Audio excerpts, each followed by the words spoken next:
This week, we're setting the popcorn time machine back to July 3rd, 1985, punching it to 88 and hit it in overdrive. Hop on in, buttheads. Let's head to Hill Valley just before we are out of time.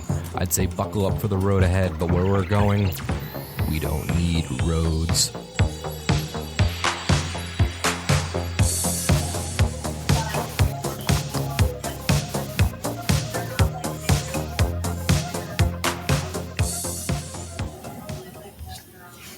And the time has come. We've been talking about this for a while. We've been scouring the internet with our cryptic messages. But here we are, Popcorn Time Machine, bringing you all of your favorite 80s and 90s movies. We are going to zap them into the future. We are going to bring them up to today's standards.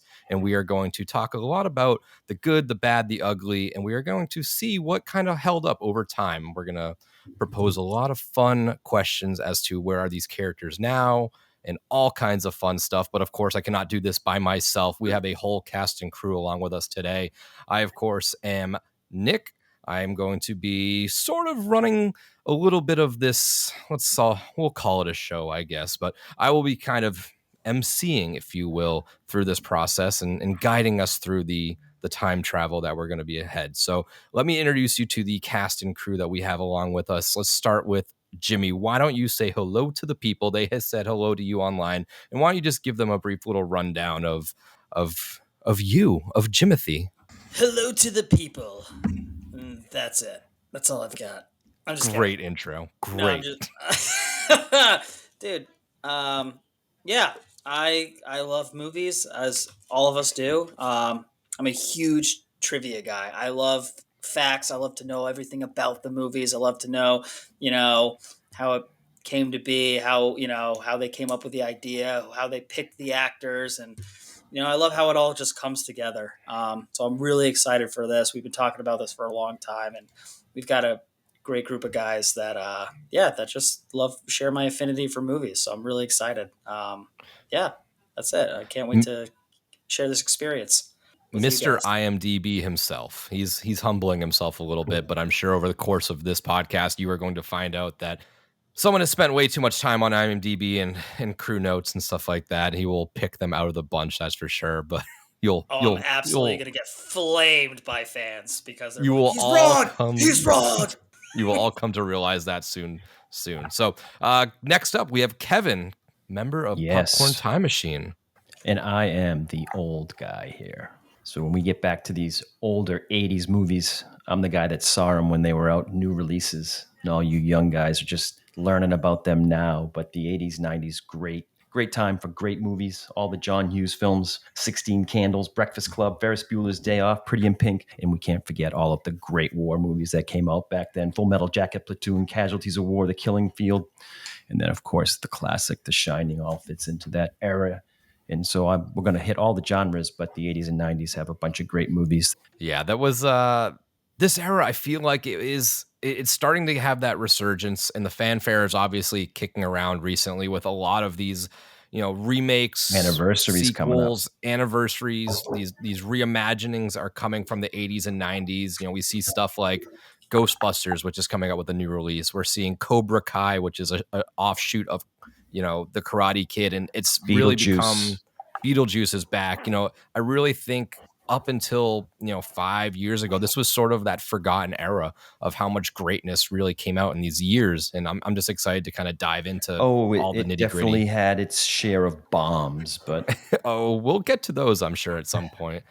But we also have some more individuals. So Sil, why don't you take the floor and tell the people about yourself? I love it. How you guys doing? Welcome in. My name is Sil, short for Silvio, and probably the opposite of Kevin. I'm the youngest guy here, I think. I believe so. We'll go around and maybe or maybe not share our ages here, but Eric's super old. There we go. So I'm definitely I'm 30, so it's not that bad. But I'm as foreign as they come. So everything that you saw, your 80s were probably my 2000s. So I all these movies that it did, everybody kind of like knows about and are called classics. For me, I got to enjoy them very late. It's awesome because I literally just watched Back to the Future Oh, did we just reveal the movie? We did earlier in the intro. The people know. You're right. Okay. So You blew it. You're fired. So I there's one guess less. I There's just one blew it. less It was a person on good today's run still. podcast. Yeah, Yeah. good run. You're Well, fired. What was You're fired. 10 seconds in? and yeah, that's how it takes. But going back to being the most foreign, I would probably mess up the first. Here we go. No, but I'm super excited, right? Like I fell in love with movies when it comes to just how they're made. Just trying to find the puzzles and the clues behind it, the reason why, how intentional movies can get. I mean, watching a movie with me could probably get annoying because I'll be like, pause, hold on. You see that shot? They probably had to blah blah blah blah blah to make that shot happen. And my wife's not really fond of me watching movies, but I do have a passion for it, and I'm excited. And I will be doing a lot of learning because all the '80s and '90s movies, they're classics, but for me, they're kind of new. Which is going to be a fun perspective that we can have like between all of us, right? Because Kevin had mentioned he saw those a lot in the theaters or upon release, and I've kind of grew up with a lot of these because they were just shown to me at a young age. And some of these, I'm sure, down the line, once we get out of, let's say, the classics and into those deep cuts, some of them may be for the first time myself. So we're gonna have a lot of varying perspectives on these, which is really interesting. Yeah, And then no, I'm excited for sure. Like again, like every classics for me were just like I was already in my 20s when I watched his first classic, so it's fun. it is all right. And then our final member, my boy Diaz. Yeah, baby. Diaz, like the cartel, like all the villains, like the villains in most of these 80s and 90s movies. Speaking of me, I'm a huge movie buff. It doesn't matter the category, I just like to watch it. Whether it's a comedy, action, over the tops, dumb action, it doesn't matter. I'm the guy. You want to see a movie with? I'm down. Let's watch it. And Kevin listed off tons of movies. To piggyback off that, I like to look at the great and the not so great. This is what we're talking, the best of the best series. Under Siege. Anything that Jean-Claude Van Damme was in. You want some advice? Take your fancy clothes and your black silk underwear and go back to Disneyland. That man deserves an Oscar in everything he's ever done, okay? But I love those over-the-top action movies, those movies that literally make you look, like Sylv said, just pause it. And he likes to look at it and like, oh, how'd they do that? I wonder how that was done. I like to pause it and go, why was that done? So I just love everything about it, from the greatness of a movie to the mistakes of the movie. It's all about the movies. It is, and we're gonna get into a lot of that good stuff. I really like that perspective of the why was this done, because there's a lot of whys, and I'm sure Yes. there's a handful of whys in the movie that we're gonna be talking about. So that, of course, is Back to the Future. So Jimmy, we're gonna hand it right over to you, Mr. IMDb himself. Why don't you give us a little rundown on the cast and crew, some stuff that you picked up along the way? Obviously, the people know that this is the Michael J. Fox show and stuff like that, but let's get in a little bit deeper and see what information you could find up about this movie for us. Yeah, absolutely.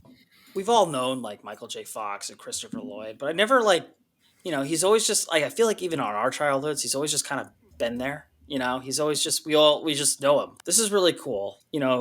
Especially in the 80s, he was definitely known for Family Ties. And interesting enough, he wasn't even the first choice for Family Ties. It was Matthew Broderick. Broderick wasn't available, so he got it. And as Bobby Z was developing this idea for Back to the Future, his, after watching Family Ties and all of that, that was the perfect Marty McFly. He kind of based the character off of of Michael J. Fox. Gary David Goldberg, who was the showrunner, don't even talk to him. didn't want Hands off. Yeah, exactly. Didn't want him talking to him because his co-star Meredith Baxter was on maternity leave, and they needed Michael J. Fox to really shoulder the load and carry the show. So Zemeckis went with like Eric Stoltz, and Eric Stoltz, we know him from I don't know if anyone's ever seen Mask, not The Mask, Mask with Cher, where Cher won an Oscar. Where he's she's I think the mother of like this. He's got like a facial deformity, and obviously Pulp Fiction, where he plays Lance, who injects a ton of adrenaline into Uma Thurman. Stab her 3 times? No, you don't gotta fucking stab her 3 times. You gotta stab her once, but it's gotta be hard enough to get through her breastplate into her heart. It just wasn't working out, especially when you kind of make a character when you have somebody for an actor or an actress as in like this is the perfect role for this person, and it's just not working out. The humor wasn't there, and they shot scenes with Eric Stoltz. They did. And what happened was Meredith Baxter came back from maternity leave, and it worked out in a beautiful miracle because Michael J. Fox's schedule was able to lighten a little bit, and Zemeckis was able to sign him. And that's how we get Marty McFly. It's really cool. I mean, Michael J. Fox, after Back to the Future, his career absolutely exploded. I mean, during and after Back to the Future trilogy, he had, in the same year as Back to the Future, he had Teen Wolf, in 85, Light of Day, in 1987. He had it's insane. He went 1987. He also had another movie, Secret of My Success, Bright Lights, 88, Bright Lights, Big City, 88. And, Kev, you mentioned this, great, very underrated war movie, very underrated Vietnam War movie with Sean Penn, Casualties of War in 89. And then blew up the television era in the mid 90s to early 2000s with Spin City. And I am a huge fan of Mike Flaherty. If you guys love sitcoms, television, check out Spin City, created by Bill Lawrence. And if you don't know who Bill Lawrence is, God, that guy creates gold. I believe he was one of the co-creators of Ted Lasso. Scrubs is huge. So yeah, from 96 to 02, Spin City. And he won 3 Golden Globes from it, 98, 99, 2000. And then he won a Emmy in 2000 as well for his role. And it kind of gets a little depressing after that. I believe in 2001, I believe. I got to check my notes. But he ended up having to tell the cast and crew that he can no longer be part of Spin City because he was unfortunately diagnosed with Parkinson's. And that's when Charlie Sheen came in and took over. And, it was the third season. So yeah, in the third season, he told his cast and crew that he was diagnosed with Parkinson's and has kind of sparingly acted since. He's guest starred. I remember he guest starred in Scrubs as kind of like a a doctor that suffered from OCD, struggled with germs and so yeah. And now he's got the Michael J. Fox Foundation and stuff, spreading awareness for Parkinson's, which is great. And then we got Christopher Lloyd, Doc Emmett Brown, which is, this guy's got a history, and that was a lot. But, I don't know if anyone else knows this, but his first film role was actually One Flew Over the Cuckoo's Nest. And to get ready for the role, he spent several weeks in a asylum. And his character is based on one of the patients that were in the asylum. And obviously, that was one of Jack Nicholson's greatest films. But he also co-starred with Danny DeVito. And, those guys have been together for a while. They co-starred in a lot of stuff, especially Taxi. And Taxi was huge, which is really cool. He played the hippie, Reverend, what was his name? Jim Ignatowski. Reverend Jim from Taxi. Co-starring with DeVito again. He was able to win 2 Primetime Emmys for Outstanding Supporting Actor. And it's funny, he wasn't the first choice for Doc Brown. The first choice for Doc Brown was actually, someone who shaped our childhoods, from me, Nick, Sil, and Diaz, the lead singer of Devo, Mark Mothersbaugh. And if you guys aren't familiar, he does a lot of scores for, he did a lot of scores in the 90s for Nickelodeon, the Rugrats theme song, Rocket Power, countless Nickelodeon shows. And yeah, because, Devo had that science fiction look, that was kind of their first choice. And Mark Mothersbaugh, I don't know I'm sorry, I'm not saying it right, but didn't seem interested or didn't, so, Christopher Lloyd ended up. His character, Jim in Taxi, and Doc Brown are very similar. Yeah. And, the rest is history, for the longest time too. I thought Christopher Lloyd was also the co-creator of Modern Family, but that was a different Christopher Lloyd. I was like, wow, this guy still got it. But then that happens countless times, because then I thought Danny McBride early in his career helped write 28 Days Later, and it's a different Danny McBride. So I don't know what it's with these comedic actors and, horror writers, but Having the same name. Yeah, and then Robert Zemeckis has had just an incredible career himself. I feel like the '80s were kind of successful coming of age '80s movies. Robert Zemeckis and John Hughes kind of go hand in hand, and they kind of owned the '80s. But I mean, Zemeckis, God, he's been all over. I remember the late '70s. He did 1941 with Dan Aykroyd, and then he's got obviously Forrest Gump, Castaway. He even did those great holiday movies with Polar Express. Christmas Carol. So he's Robert Zemeckis has quite a career, and then we can't forget Leah Thompson, and I'm sure Kevin discovered girls when Leah Thompson came onto the scene. Hit the scene. But who couldn't forget Leah Thompson and her? I'm surprised she didn't win an Oscar for Jaws 3D because oh boy, she was fantastic in that as well. But yeah, and you got Biff. Crispin Glover played George McFly. And Crispin Glover, he's had an interesting career. Random roles. I remember it didn't dawn on me, but he was the creepy thin man in Charlie's Angels, the one that would like rip the girl's hairs out and sniff it. And then wasn't he Willow as well, wasn't he? That movie Willard. There we go. Yep, Willard. Yeah, it's produced by the familiar faces. Kathleen Kennedy, Steven Spielberg. Question, Jimmy, am I wrong? This had a little bit of trouble getting off the ground, though, right? Because this was one of his first films. Yeah, because right? Zemeckis wasn't really, I guess, quote unquote, like proven yet at that time. Yeah, this had a lot of trouble getting off the ground at first. Yeah, until he had his success with Romancing the Stone, he said he didn't have the juice to get it done. Yeah, no, exactly. Coming off of I Want to Hold Your Hand and Used Cars, the two Bobs were not really in great light, and this was sort of their last chance. And I do remember seeing where they initially didn't want to go to Spielberg with this because they wanted to prove that they could, get there and do something without Spielberg attached. And upon pitching it sort of everywhere, it came to their attention that they kind of had to use their Spielberg well one more time. And I believe this was the first released title under Spielberg's Amberlin production company. Well, it had a different title too. Did you know that? I do, and I think Kevin may allude to that in his. I would assume he has that at some point. But we can get into that. Do you have any more cast and crew notes? Because I have a couple small things that I just want to add. Add away. I really wanted, because you got everyone nailed down pretty good. I wanted to focus on obviously the two stars, Marty and Emmett Brown and or Doc with Lloyd and Fox. And like I said, Leah Thompson, we've seen her in countless random features. Oh God, Howard the Duck. Can't forget that classic. Isn't that going to be episode 46, guys, or no? yeah. And like I said, and Robert Zemeckis has had just an insane career, an incredible career. He's still going. So anything you guys want to piggyback off that I missed, please, feel free.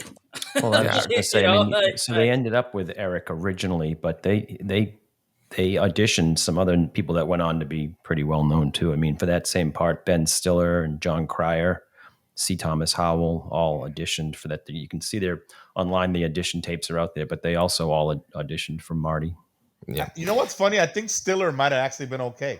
I can't picture anybody else, but the way that he acts in a lot of his movies, I can see Ben Stiller's facial expressions in scenes like Marty. Yeah, the comedic aspect of it. Yeah.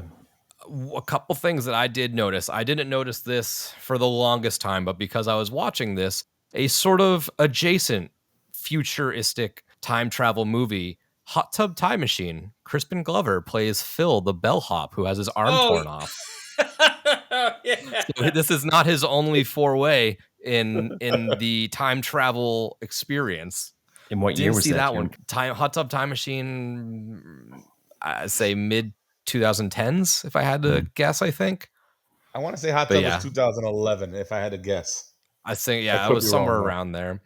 Another note I saw was he had to find another franchise since he burnt his bridge with this one, right?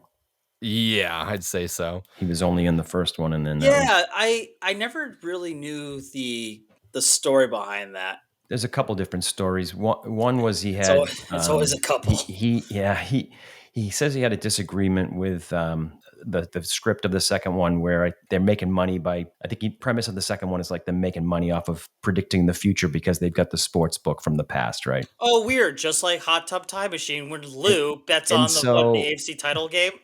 Yeah. So The Crispin's drive. version is of it. He stood up for like they shouldn't make it about money. It's not a good moral. The makers of the movie's side of the story is he wanted to be paid as much as Michael J. Fox, and it was about the money, about him making the money, which is kind of ironic that he's claiming that it's about the moral of the story being about money, and the producers and the studio saying it's because he wanted more money. And then the real burning of the bridge happened when the second one came out. They made the movie in the manner that made it look like he was still in it, right? So they took like the special effects and the prosthetics or whatever that he wore that were molded for him and he wore in the first one, and they put them on the actor that replaced him in the second one to make it look like him. And then they're like, well, it doesn't, still kind of looks wonky. So then they came up with that notion, well, we're going to hang him upside down because he's got a bad back. So he flies from this thing upside down. And part of that was because if they put him upside down, it made him look even more wonky and people wouldn't realize it's the wrong actor. And then they used some scenes from the first one, or they did some camera trickery where he's like through a window, kind of blurry. And then he sued them because they made the movie to look like he was in it and he wasn't. And people think he played the part, but he wasn't. So that bridge got burnt. So maybe that's why he went off and became the hot tub guy. Creepy thin man. The creepy thin man sniffing hair. Yeah. Or the guy that hangs out with rats. Yeah, or that. I did have a couple others. So Claudia Wells, who played Jennifer Parker, she auditioned for this. She auditioned for Gremlins and The Goonies, but instead she went off to do Off the Rocks because she didn't really get the offer for Back to the Future in time. Thankfully, though, the show got canceled in the span of the time that they were shooting with Eric. And then they recasted Marty. And because of the recasting and the time shift, she was able to do this movie now. And obviously the Off the Rocks failed so miserably because they decided to air that against the second half of Dallas, which was not a smart move. Can I piggyback off on that real quick, bud? Yeah. Do you know who else auditioned for Jennifer? Jan from The Office. That's right, Melora Hardin. Actually, I think Jen Levinson Gould. Did she just audition, or I think she was she actually cast during the Eric weeks and then was replaced? I don't know if she ever was on the. From what I was reading, I thought she auditioned for it, but I could be wrong. But I thought that she was one of the candidates. But I'm wondering if they took the recasting as an opportunity. Just Levinson in the money. Didn't have to something had to do with one of the girls' heights as well, right? They didn't look right with her next to Marty. So I think she did film I think Melora did film with Eric, and then when they recast Marty, she was too tall, and that was one of the reasons I think that might have been the case. That's why a horrible way to lose your job. You got the part. We're replacing somebody else, but he's more important than you, so you got to go. Well, the joke kind of is that in the movie, the plot where Marty's getting erased from the photograph, well, Eric did fade away and get erased from the photograph and didn't go into the future. Oh, man. So that sounds like it's good for cast and crew, but we also want to know a little bit some backstage. Let's hit ourselves with some of this trivia knowledge that Kevin, sort of our resident factician, if I will, can kind of lead us in discussion in this little trivia portion of Back to the Future knowledge. As you can imagine, because this movie is a cultural icon, people have dissected it forward, backwards, and know everything about it. A lot of the interesting things that I found was how different the movie turned out from the original script, and looking at what this movie would have been if the original script was used. For instance, in the original script, the time machine wasn't a DeLorean. It was a refrigerator. And at some point they decided, one, that a refrigerator would be static or, in place and couldn't move it around to different areas. So they used a car because they could then gives them the option to move from place to place with it. And they also were afraid at the time that kids might try to climb in refrigerators thinking it's a time machine, which probably is a bad thing. They did adjust a lot to kind of play with that a little bit too, because I think there's something else that you're going to allude to when you get to it, but there's another big portion of this third act that was adjusted based off of budget. But the refrigerator was still powered by plutonium. And in the opening scene, instead of them being at the mall with the DeLorean, they're in Doc Brown's lab where Instead of being shot by Libyans, he's actually shot by federal agents from the Nuclear Regulatory Commission. The Libyans made a better antagonist, I guess, than federal agents. And a few other things that are different from the original script is that at the end, when Marty plays Johnny Be Good, he tells them never to play the song again. And when fast forward, he comes back to the 80s, he prevented rock and roll from ever being invented. So like the most popular music among kids at the time is like, I don't know, polka music or something, but rock and roll never gets invented. And when George McFly ends up punching Biff, changes his course, and when Marty got back to 1985, instead of George being an author, he's actually a professional boxer now. And I think the final scene takes place at like a nuclear test site in the original script, which they might have changed. I think they said because it would have been too costly to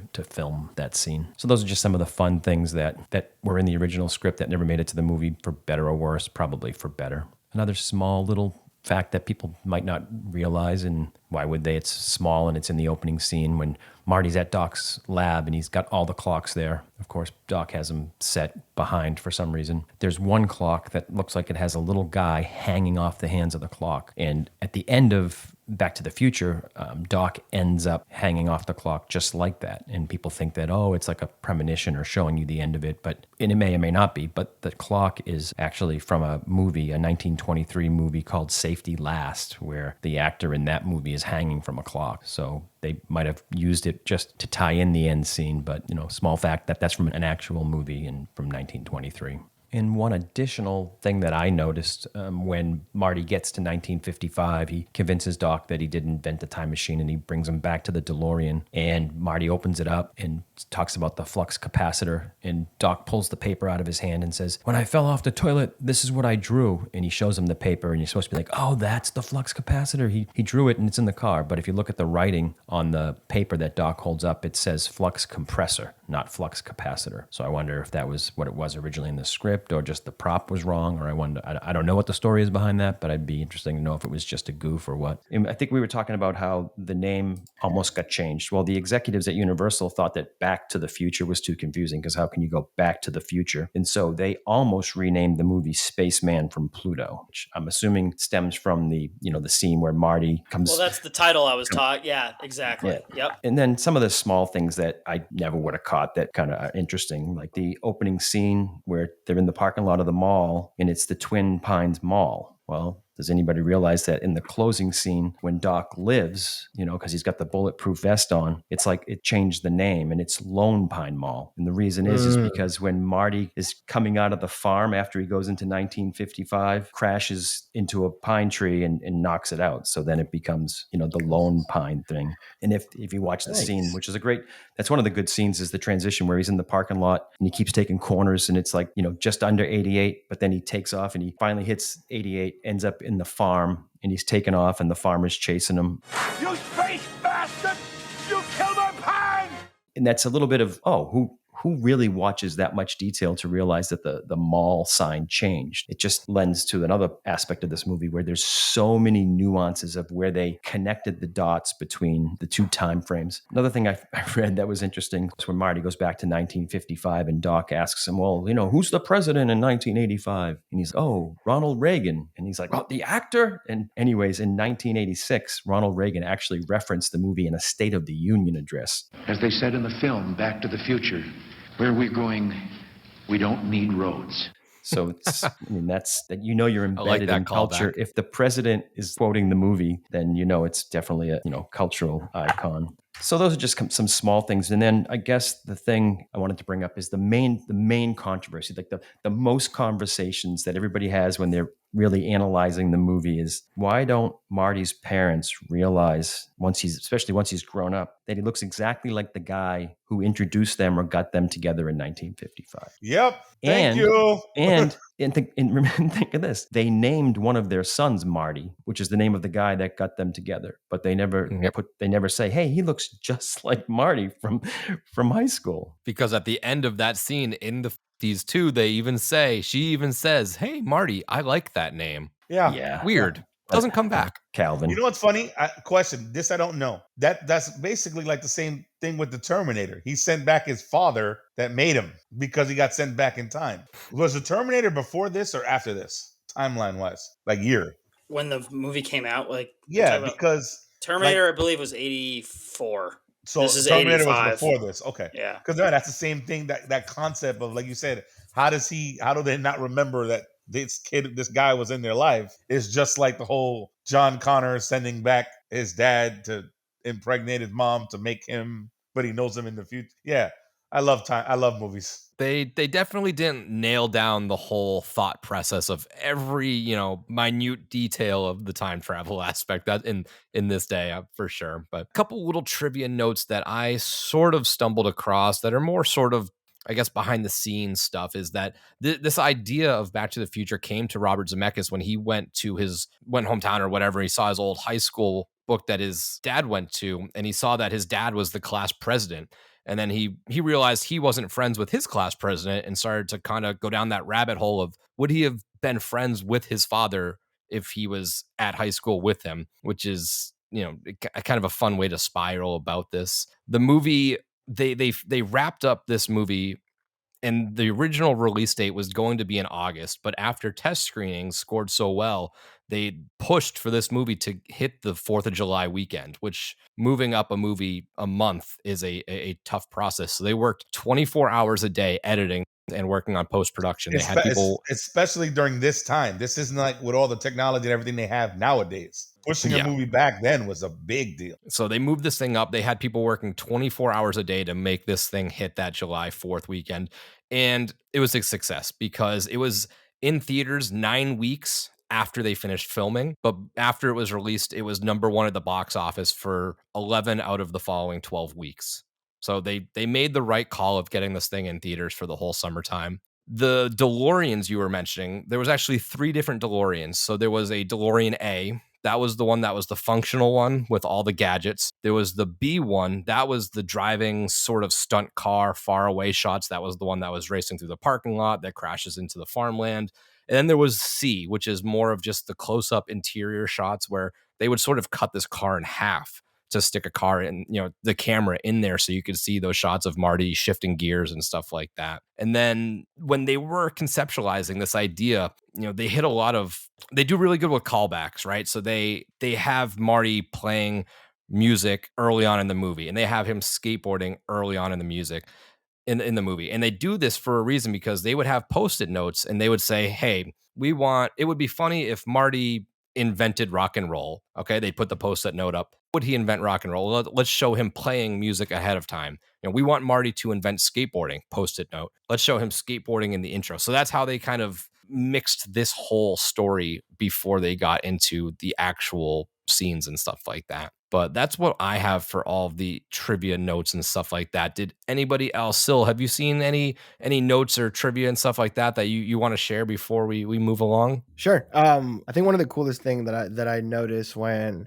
I first watched the movie was how intentional one of the first few shots when he's going to the square, he's on his skateboard, he's trying to like get to the square to go to the school and whatever, and how many brands, and I don't know how branding worked back then, right? But like how many major brands are actually displayed on screen in order to like create that connection with whoever's watching the movie. I kind of like took notes of it. From the moment he gets on his skateboard to the moment he makes it to the school, you see Burger King, you see Toys R Us, you see Texaco, Nike, Jeep, Mountain Dew, Toyota, like all these massive brands that they don't have to be there. This is a fictitious, like it's not a real town, but they just take the time to just relate this. Hill Valley isn't real. I'm done. Right. Yeah, like that's it's silly, right? But like it's just there, and they could have put any other names or whatever, come up with whatever happens in Hill Valley, but they do it for the money. Yeah, I mean they for sure. It just, I like to think it's to immerse the viewer, but of course money talks. So yeah, Ford offered to pay them a lot of money to change the DeLorean to a Mustang, and they turned them down. I have a question too. Does Hill Valley look like another town to anybody? Yes, and as it should. So why don't you tell the people where it's from? Because I know it, and I know it's one of your favorites. So, and a year before, the same town or set was used in the classic 1984's Gremlins. So, if you see like a couple of the buildings that look familiar, it's because where like Billy Peltzer's running through town because he's late for, to get to the bank. Look at the shots where Marty is like skateboarding through town or hitching his, hitching to a pickup truck because a lot of those buildings are this, are the same exact as where Billy Peltzer's like walking or jogging through town to get to the bank, so he's not late. This was a backlot Yeah. of Universal, and I Was did it have a note on all the changes. Was it Universal or was it Warner Brothers that it was the bat? It was Universal. Universal. It was Okay. Universal. Okay. Yeah, That's I believe it was interesting Universal. because Gremlins is the Warner Brothers movie, so I wasn't. I know like Back to the Future is Universal, so I wasn't sure. And that's because I remember thinking to myself when I was watching the movie earlier, I was like, wait a second, I could have sworn that I heard Gremlins and Back to the Future were the same lot, but they're different production companies. So I thought at first because Gremlins came out, it was a year before. It was a Warner Brothers lot, and I was confused. But I had another thing too. And this is also Billy Zane for all you Zaniacs out there. This is Billy Zane's first movie ever. He The was Phantom, Billy the Zane. Phantom, the Phantom. Yep, he was. He plays one of Biff's thugs in when Marty travels back in time. And I think that's all I have as far as piggybacking off of Kev for trivia. Yeah, I thought that was really cool though because it's literally like I'm watching Marty just pulled by the pickup truck to get to school on time, and I was like, wait, why do some of those buildings look super familiar? Oh wait, that's Billy Peltzer running through town to get to the bank on time in Gremlins in the opening scene. Shot for shot, the same thing. Also, Yeah, so the oh sorry, my bad.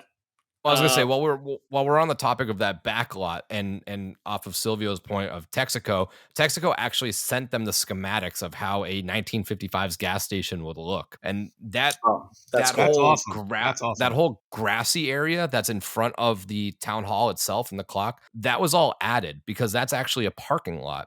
So they added that. They added the World War II monument in front of the town hall, and they added the whole landing that the clock was on and the cat statues. And they actually found those cat statues stashed away because those were repurposed props from classic cat people in 1982.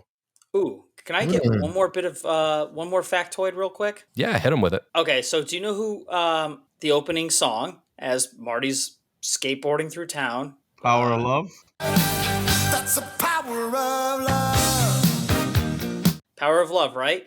Who rejects Marty for the talent show? Oh, Huey no Lewis. other than Huey Lewis. And guess what? 85 boys, the news were tight that year. So yeah, so Huey Lewis rejected Marty at the talent show. Sorry, guys, because you're it's just too darn loud. Because he didn't have the power of love. He didn't. So that's a perfect segue into our next little segment, Stop It. And this is the scenes that these scenes made you stop this movie. The good, the bad, the ugly. So let's just get into the good real quick. I'm going to run through my scenes that really made me stop this movie for the good, and then we can kind of go around the horn and see if I have left any out, because I have a handful here. And I think the intro scene that you just mentioned is that scene, I think, perfect. That's just the best way to open this thing. You have all those practical props with the clocks. You have the dog food machine opener. You have Marty who's being introduced, but not really. You're not showing his face until after he flies against the wall. You have the whole sort of intro of Doc Brown, and then the revelation that he's actually late for school. And then you have that ultimate needle drop of Power of Love, just kicking us right into this movie. That one was just, that's a rewatch scene right there for me. The next one I had kind of going right into that is Huey Lewis. You just mentioned being the Battle of the Bands judge for the Pinheads in their audition for that. It's too darn loud is just, I mean, coming from him, perfectly poetic. We travel right along to, I think, the next really good spot that you stop and sit at and be like, wow, is the whole Einstein first time traveler. Oh, damn it. Yeah. Einstein's the first time traveler that we got on That this was world. mine. Yeah. It's just, it's iconic. It's funny because when it was tested, this was a questionable scene because people didn't know what was happening. They thought that they had just obliterated the A dog. dog, yeah. Jesus Christ, Doc, you disintegrated Einstein. Calm down, Marty. I didn't disintegrate anything. The molecular structure of both Einstein and the car are completely intact.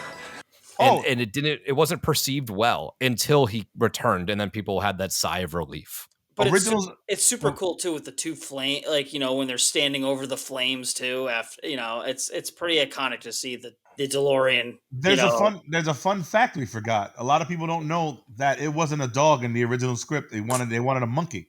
Yes. Einstein was going to be a monkey, but they decided not to do a monkey for some reason. I think it was like budget or something like that. But yeah, it was supposed to be a monkey. That would have been a whole different movie. Yeah, I agree.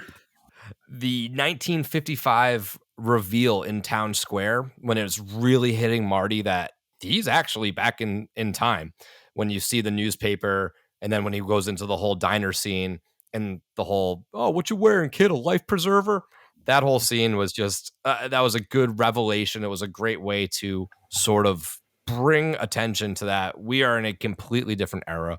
Everything is much different. You know, even something as small as your clothing is going to make you stand out in a crowd. The next that could be a bad or a good, depending on how on the nose you like it. I loved the Back to the Future name drop with Doc Brown when he's almost looking at the camera and then slowly points off to the camera.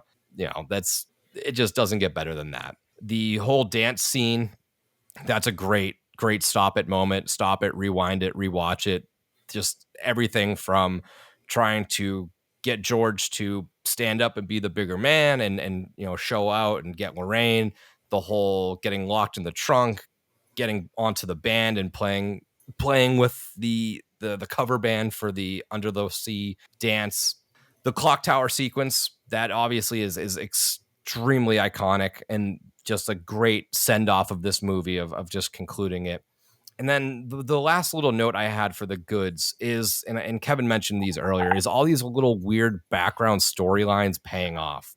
You know, in the beginning of the movie, Marty sees that truck in a lot talking about how he'd love to have it. And then we flash forward into the 80s and that's his truck.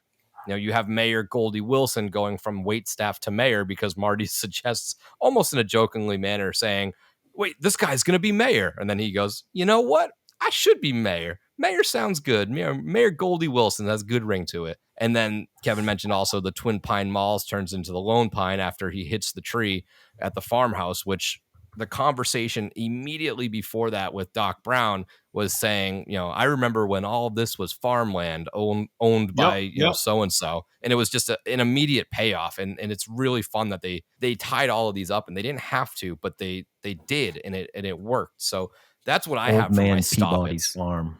Peabody, that's what it was. So those were my stop it scenes. So we'll kind of go around the horn now. So Jimmy, what were your stop it scenes in the good for this movie? So you already piggybacked up. I love the Einstein test. I think that's wicked iconic. The two flames, you know, when they're, you know, as soon as he, you know, fast forwards like a minute into the future, that's wicked cool. The bat, it's when Marty's following George, and George in broad daylight climbs up a tree, and we think he's bird watching, but he's like peeping on Leah Thompson getting undressed. And not a good look. The ugly, definitely Biff doing some not so cool stuff or attempting to not do some cool stuff to Leah Thompson in the car, but you know. Well, we'll touch on that in a moment, I think. But did you hit all of your good moments? There's nothing better than the Einstein test. I love it. I mean, Huey Lewis in the News to open up. That's a feel good song. That's great. You know, the bad. Funny they played this song like three times back to back. I would say the bad is probably how you know, bad the makeup is to age the parents, because it's funny too. Crispin Glover is 3 years younger than Michael J. Fox. Michael J. Fox is 62 and Crispin Glover's 59. And when you see the parents' makeup, I mean, yes, I know it's the 80s and stuff, but it just looks pretty obvious. It's not great. It hasn't aged well. Biff looks terrible. And he calls him a butthead. He calls Marty a butthead or whatever. And like the openings, like what? What kind of 40-plus-year-old calls a kid who's 17 a butthead? What the fuck? Biff does that. That's who? Biff. But yeah, George McFly definitely peeping in broad daylight with his binoculars, watching Leah Thompson get undressed in the 50s is pretty bad. Yeah. But yeah, The Ugly is definitely. Yes. Biff. So we'll kind of keep on going then. Kevin, so what are the goods for you for the Stop It's? Yeah, it must be confirmation because it's like the same scenes that everybody seems to have on their list. But like early on, right out of the gate, like you both said, the Huey Lewis scene where they're playing and all the other judges are looking straightforward, stoic, taking in the performance. And Huey Lewis just leans like forward a little bit and he looks to his left and he looks to his right. Like, am I the only one that thinks these people suck? And so that, that's right out of the gate. And again, the next one is, of course, like everybody's saying, the mall parking lot initial scene with Einstein. If you just take in all the nuances, like the fire through their feet, and then Doc's so excited, he's jumping up and down, and Marty's like, Jesus Christ, Doc, you incinerated Einstein. And I think I mentioned it earlier, another scene that's great is from that parking lot, crashing into the barn, the whole transition, like through the parking lot, 1985, same car crashing into the barn, 1955. And then the last scene that would be iconic is Marty waking up in the bed. He thinks he's had a dream. He hears his mother's voice. Just relax. Been asleep for almost 9 hours now. I had a horrible nightmare. Dreamed that I went back in time. It was terrible. Well, safe and sound now, back in good old 1955. Lights come on. It's not, it is his mother, but it's not his mother of 1985. And that whole scene that plays out there with Calvin, and that's the scene that you can really appreciate Michael J. Fox, how he put his physical comedic mannerisms into it between the falling off the bed and trying to put his pants on and falling forward. I mean, that's like a great scene. You're so high. You're so high. Yeah, you're thin. Calvin, I've never saw purple underwear before. Very Oedipus complex situation they have going on there. Yeah. So that's that scene. And if I had to throw one more in, it would be the Darth Vader scene where, Marty's got the headphones on his dad, and he's like, "I am Darth Vader," and he plays the music. Which another little fun fact: the cassette that he's putting in to play the music, it says Edward Van Halen on it because Van Halen wouldn't let him use the words, so it says Edward Van Halen, and then he's got the music playing there, and then that scene's good. And then the next day, Marty's at the gas station there holding the pop bottle, and here comes his dad running across the park. He's like, Marty. He's like, hey, what's going on? He's like, Darth Vader's going to melt my brain. Which, funny enough, too, was there was a big extended deleted version of this conversation when he was playing that, quote unquote Darth Vader character. And people didn't really question his heat ray.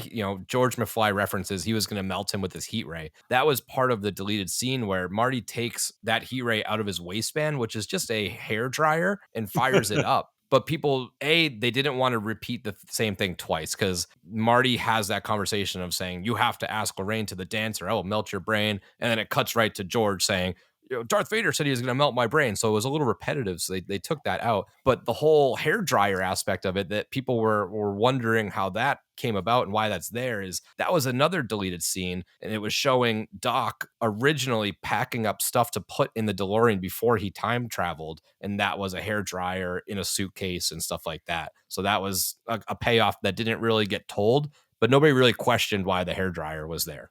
That's how we had it. I'm sorry. Have you seen Doc's hair? That's why. Yeah. It's luxurious, okay? Right. Silvio, any good that we didn't mention that you have on your list, or what were your favorite, stop it scenes in the good aspect of this thing? There was one shot that I stopped, replayed, but I think I just the cinematography behind it I think was just great. And that is the pursuit when Marty gets in the car and he's the first time he's traveling back in the past. All the shots that they do there, it's just brilliant. Honestly, you get to enjoy it. It's not worse than any movie that you could watch right now. Currently, any pursuit in the car. I know it's an old Volkswagen chasing a DeLorean, which makes it 10 times cooler. But the shots, it's a parking lot. They're just looping around, and it makes it look like it's awesome. I enjoyed it a lot, and it just you have like a shot through the mirror on the back, and then the guy pulls up a freaking RPG out of nowhere. You're like in it. I'm like, what is going on? And they crushed that part. Honestly, I really enjoy that. Does anyone know who those dudes are? They are the Libyans that Doc Brown ripped off the petroleum. Plutonium. I'm gonna get into that shortly. Oh my God. They found me. I don't know how, but they found me. Run for it, Marty! Who do you think? The Libyans! Okay, because I was I was trying to figure out who the fuck they were. Yeah. So Diaz, why don't you mention the good stuff and then we'll get into the bad. All right. My favorite, I do love the intro. I love the intro so much with them playing the song. I wish more movies did that today. Go into the movie, start a movie with music. Let it start, let you get invested in just the music that makes it. If you were to get a theme song, think about some of the classic movies. Jurassic Park, we know that theme. Rocky 3, when it starts off with the Eye of the Tiger. There's just certain aspects of the right song for the right movie just gets you. That whole opening scene of him rushing, fantastic. The scene when Einstein was great, but I like the scene a little. I think it was right before that or right after, when Doc looks at him and goes, "You're about to see some serious shit." That was real. He was confident and he was 100% authentic. He was about to show Marty some shit. I loved it. Because he did. He did. And like I said, that was the only time, if you listen, every time you listen to Doc, he never got that low, never got like, it's about to, he was conceited with it. It's about to go down, Marty. I love calling his shot. Yeah. And it worked. And I love how in the dance, the Earth Angel, when they were dancing the Earth Angel, they made you want them to connect. They made you, and it wasn't even for Marty. The way that they did that cinematography wise, watching the guy pull her away and him thinking about letting it happen and then fighting back for his girl, that's a great love story angle. Just that right there. That moment didn't make you think of Marty. It made you think about his parents, that love can prevail. You know what I mean? I like that too. That is a good, deeper meaning of that scene where you really are. It's a very race against the clock thing, because it goes to George and then it goes to Marty who's fading away, and then it goes, it just keeps going back and forth and back and forth. And she's calling for him, like she's calling for him, George, and he's walking away, but looking back, walking. Like, should I don't know. You know what? I'm going for it. Awesome. And then the story, and then the happily ever after. All right, so let's get into the bad. Every good movie has questionable stuff. And when we're talking 80s and 90s, there's going to be a lot of stuff up for discussion. So I'm going to run through, same thing we just did. I'm going to run through my bad list of stuff that I found in this movie, and we can kind of dissect towards the end, and we'll go round table it and see what else is bad. The whole Uncle Joey storyline as a jailbird, a little unnecessary. There was a little bit of a payback when Marty was in the 50s telling baby Uncle Joey that he better get used to these bars. But other than that, it felt a little unnecessary, I guess. And the fact that Linda, the mom, was just pounding straight vodka at dinner. Anybody else catch that? Well, that's on my list. That's on my list. But that's what Leah Thompson does in the beginning of the movie. When she's introduced, she's pounding she's pounding vodka as well. Well, that's what I mean. In the 80s, the fact that she's just drinking vodka at dinner, straight vodka. Well, there is vodka. There's vodka, but there's also a Budweiser on the table. So she's going hard on having dinner. Nothing like it. The whole extreme aspect of the initial Einstein time travel scene, the whole Libyans coming in and murdering Doc Brown in the first 30 minutes and whipping out, like Silvio mentioned, an RPG rocket launcher in, let's just say, a small town in probably California.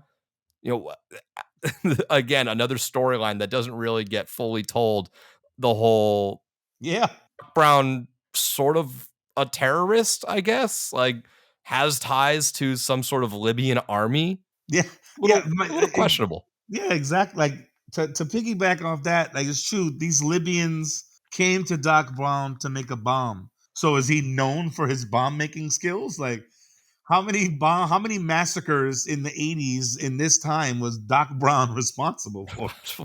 He's Oppenheimer. if he made every bomb like he made the Libyans bomb, none, because he said he made a shoddy bomb casing with pinball machine parts. So, and what a ballsy move to just spit in the face of Libyan nationalists like they're not going to come find you. Well, technically, it didn't work out very well for him. Yes, I mean, if it wasn't for the time travel, he would be in a bad place. So, murdering Doc Brown in cold blood in 30 minutes was a bold move, but, it ends well. The whole Biff doing the same shtick along from the 50s to 80s, you would want to assume that a character grows a little bit. Sadly, Biff grows 0 bit. He is still giving George McFly the beat down, the head, the hello, is anybody there? Think, McFly. And the same shtick of, butthead, don't bring it over too early. I sleep in on Sundays. I thought that was a little, I feel like you could have gotten the same point across without being that carelessly lazy, I would say. That's putting it nicely. Marty's dad conveniently being at the diner at the same time that Marty arrives in the 50s. Convenient storytelling, we'll call it. There wasn't much to do back then, So let me get this straight. So them coincidentally meeting up at the same time, unbelievable. DeLorean time machine, fine. I'm in on that part. Yeah, I can believe that. Just wanted to get that out there. This has nothing to do with that scene you just said, but it kind of does in a way, I guess. He's in the diner. Did you notice that he's eating cereal? When have you ever said, I want to go to the diner? Let's go to Patty's Diner. They have the best Frosted Flakes. Who eats cereal at a diner?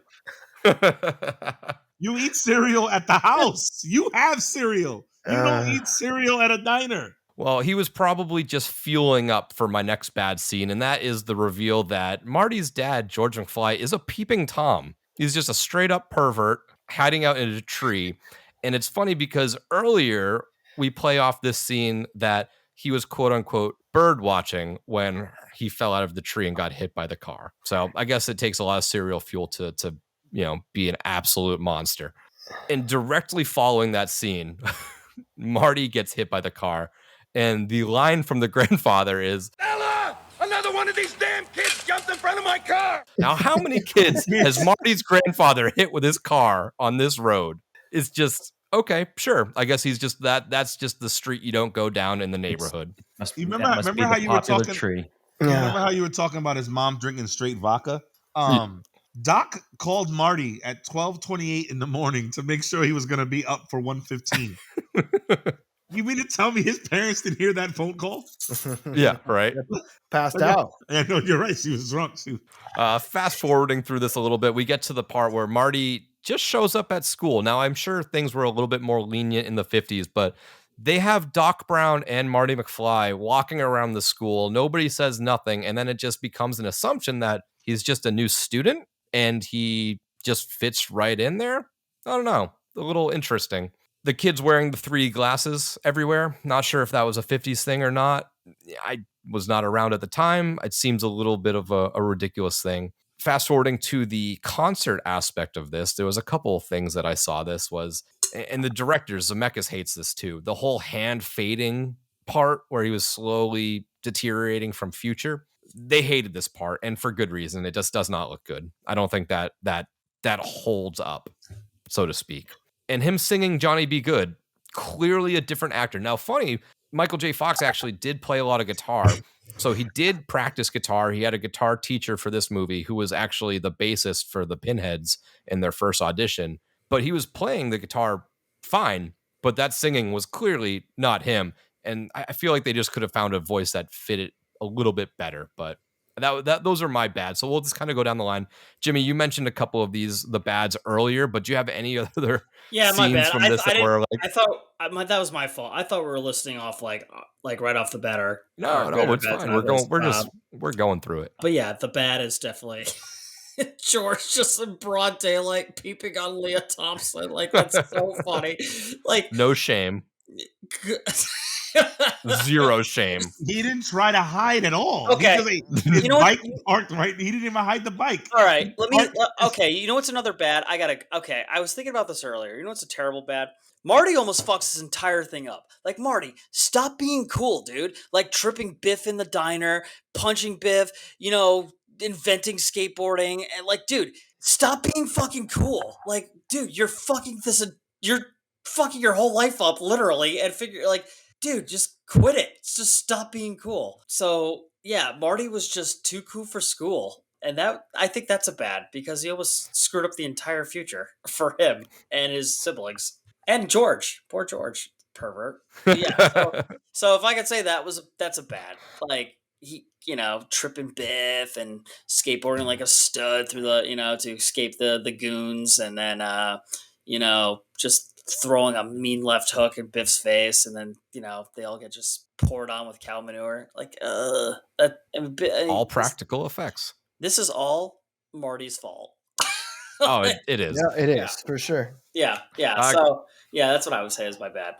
Kevin, same thing. Bads. What you got?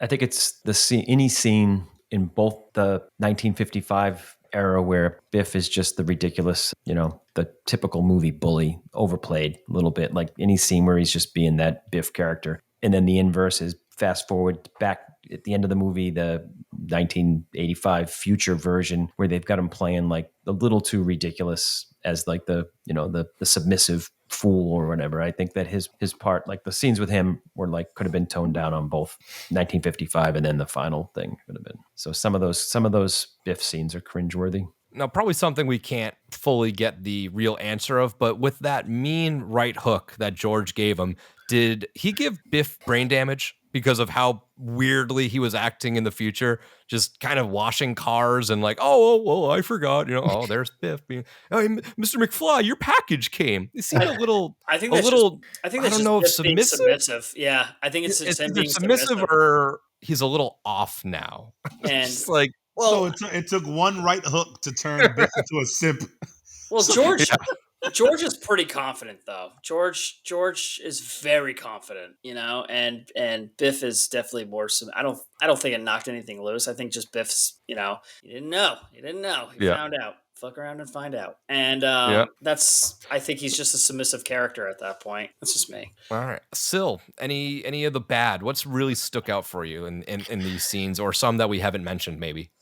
I honestly think anytime Leah Thompson appear in the second act, just the night when it's 1955, it was weird, man. Like the way they develop her character when it comes to like falling in love with Marty and whatever. And at first you're like, oh, like she kind of like has the mom son feel in the future, but that she doesn't know, and it's cool. Then it gets creepy, man. It gets just freaky, and it's cool, dude. Like it's cool. They nailed it with the first, maybe second scene, right? Like we got it, gotcha. Let's just pan out. And you guys are mentioning Piff or Biff. I don't even know. You guys mentioning Piff, and when you start thinking about like who's the antagonist of this movie, right? Like you could put him as one, but I don't know. When you go to the second act, I feel like Marty's dad plays in a little bit. Like he's just not making it happen. Marty's mom is playing a little bit of an antagonist role too. Like he's fighting against all these just characters, right? And obviously I think the biggest antagonist could be Time, because that's what he's fighting if he's going to get erased from existence. But just the way it's just you threw shit at Marty, right? Like your mom is psycho, your dad's a loser, the other guy, whatever, is a bully, and he's just like, dude, I just want to fucking, like he said, like skateboard, be cool, chill, like everything is cool, guys, just fucking take it easy. I mean, I say bad just because maybe it's like the world we live in, right? Like it was weird. I think she's playing it pretty hard. She like over the top, in the car. And you mind if we park for a while? That's a great idea. I'd love to park. Huh? Marty, I'm almost 18 years old. It's not like I've never parked before. What? Marty, you seem so nervous. Is something wrong? No. It's like, all right, dude, like it's cool, but chill. Definitely going for it in those scenes for sure. She crushed it. Diaz, the bad, hit me with it, man. What you All got? right, listen. First of all, that damn speaker in the first 2 minutes of the movie. What? No, listen. In today's era, I don't have a speak. We don't have a speaker that size right now. That doesn't happen. That big speaker that he blew out the whole house, That's and Doc funny. didn't even care. He destroyed his whole house with an amp and a subwoofer. Okay. Stop it. If a guy can invent a time machine, he can invent a big speaker. Just saying. Dude, that speaker. But what are you listening to on that speaker? What was he His trying to 47 hear? clocks. What Huey was he- Lewis. He's cranking Huey Lewis. That was one for me. Like, come on, just stop it. Like I said, his whole friendship with Marty. Why is this grown man friends with a 17-year-old kid, and they've been friends for a while? How did they meet? Now, let me give you a nickel's worth of free advice, young man. This so-called Dr. Brown is dangerous. He's a real nutcase. You hang around with him, you're going to end up in big trouble. Oh, yes, sir. Okay, we don't know how he met the Libyan terrorists. And we don't know how he met Marty. That's never explained how their friendship. So that makes me a little iffy too. Then, when Marty meets him at the mall, no one's mentioned that he was in the back of the truck, right? The truck was closed, but the car was on. Isn't that a suicide? How was the car? Right. The car was smoking and turned on in the back of the truck. He drove out of the truck, and there was smoke everywhere coming out of the truck. Unanswerable question. And he looked real high when he opened the door. I've fishbowled a car before. Doc Brown might have been on some. Yeah, he might have been on some He was shit. getting some new ideas. Yeah, Exactly. the only way. And we talked about how much we like the town, how beautiful Hill Valley is in 55 and 85. Did no one notice the porn theater in the background, the 24-hour Very porn? prominent. Yes. Yes. That was they made it a point to like do a full shot of that too. Yeah. And it's right next to the Department of Social Services. So someone decided to go, okay, people got to go get their paperwork for court right here. This is the exact place for a porn theater. This is the one-stop shop. Yeah. It's pretty much. Like, it's just come on. Like I said, Biff was a little too over the top, but not enough to like stop it. The Manure scene, your car's totaled after that. It's not going to be $300 to fix that. Stop it, Biff. You can't fix that. But besides that, nothing really. The speaker and it's the Libyan terrorist for me. That was. I forgot about the arcade, the arcade G with it too. I forgot about the straight missile launcher. Yeah, it was and the part. And where were the cops and security in the mall? Anybody. There was anybody. JC, You know, those mall cops are on top of it. There would have Paul been a mall Blart was cop. there. It's just, So those let's are move my along. Those are my bad. Those are bads. All right, so let's move along now because these are going to be a little bit quicker and pretty straightforward because we have a lot of propositions. We're sort of bringing this movie now through. We went back in time. We went through the movie, and we're sort of going to comment on it, but we're also going to bring it forward in a sense. So the Running Solo Award, just a quick one little answer of what made this movie. Was it the script? Was it the direction? Was it the acting? If it was the acting, what actor? Quickly, what made this movie?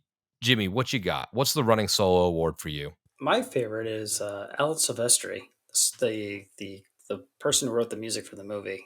If you don't know who Alan Silvestri is, if you listen, what I would recommend is watch this and then Predator back to back because they are literally almost the identical score, which he did the score for that movie. He uses a lot of brass, uses a lot of loves using the drums. I mean, it's literally like Predator, the score. It's so funny. And, if you go through years later, the same kind of score is used in the Avengers movies where he comes up with Alan Silvestri is the guy who wrote the score for a lot of the Avenger movies. And it's there. He's got a lot of personality with his score. He's one of those composers too, that, once you hear the sound, that's definitely Alan Silvestri, and he gave a lot to it. I think there was a lot of tension when it came to the race for the clock, to get back, from the to get back to I guess Marty's future, which would be the present for him. That's what I would say is the Running Solo Award. I think Alan Silvestri absolutely knocked it out of the park with his score for Back to the Future. The score was amazing on this. That definitely I think helped bring this to the classic status that it is, for sure. Kevin, running solo award. What's taking it home? It's direction / editing. I would challenge you to find a scene that didn't work, went on too long, was boring. Like these scenes were to the point, had something going on, cut to the next one. The thing flowed from scene to scene. Again, try to find a spot where you're like, this just went on too long and was too boring. It's not. It was almost a perfect director / editing production. Kev, to piggyback off that, I'm huge into finding movie mistakes and movie blunders. There was nothing in this I could find. Looking for it too. That's hard. Yeah, that and the pace of this movie went at a great plate. You know, it's kind exactly. of an in and out movie. All part of what I think makes it work. Yep. Still, meaning just to go back, if you said, "Oh, I'm going to fast forward through the part I don't want to watch," like I'm going to fast forward through the parts we don't need, what would you fast forward through? You can't. Yeah, you can't really do that in this, unless you watch it on YouTube TV and you have commercials. yes. Unless you have that, because I did that before too. Sil, what's your running solo award for this movie? I mean that comment on the editing piece, it's very clever, but I think the script was a masterpiece, and I go back to like the way we had to, like a time travel movie is all kinds of complicated, right? And you have to make it very easy to understand, digestible, funny, witty, and just simple. And I think they just nailed that. Like, granted that, yeah, there's not an additional scene that you should fast forward. I completely agree to that.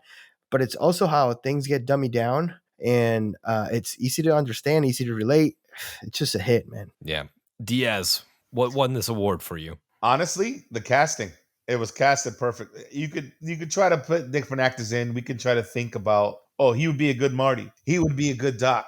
He would do just like, but we wouldn't be comparing him to the character. We'd actually be comparing him to the actors. And that's casting. Because it's not, I can't picture another Marty McFly. I can't picture, because I think of the actor more than I do the character. Marty, like Michael J. Fox became Marty. Christopher Lloyd became Doc to the point where it'll be hard to say, this movie would have been done better if it was this guy or that guy. And that's not to say neither one of them are the world's greatest actors. They're good actors. They are both really good actors. But there are other actors that are greater than both of these guys. But this was perfectly cast. So I would say the casting director on that. Yeah, and it's really good that you brought that up, because for my running solo award, I gave it to Christopher Lloyd. I just think without him as Doc Brown, this movie is just not as successful. Nick, I was 100%, I swear to God, on everything. I was just about to say, I was going to say just Doc Brown.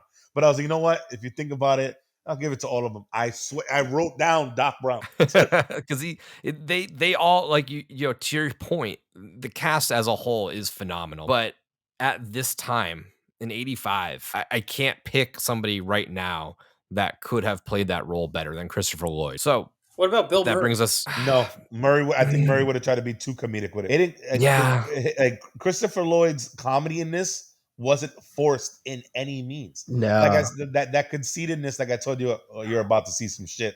The way he said that was great. The whole scene where he's trying to plug everything back in on the clock. Like you felt for him when it unplugged after he was just doing all that work. Come on. You don't think Bill Murray could pull that off? I think he would have tried to do it too comedic. Like Christopher Lloyd wasn't trying. You felt bad for him. He was like, damn, he can't catch a break.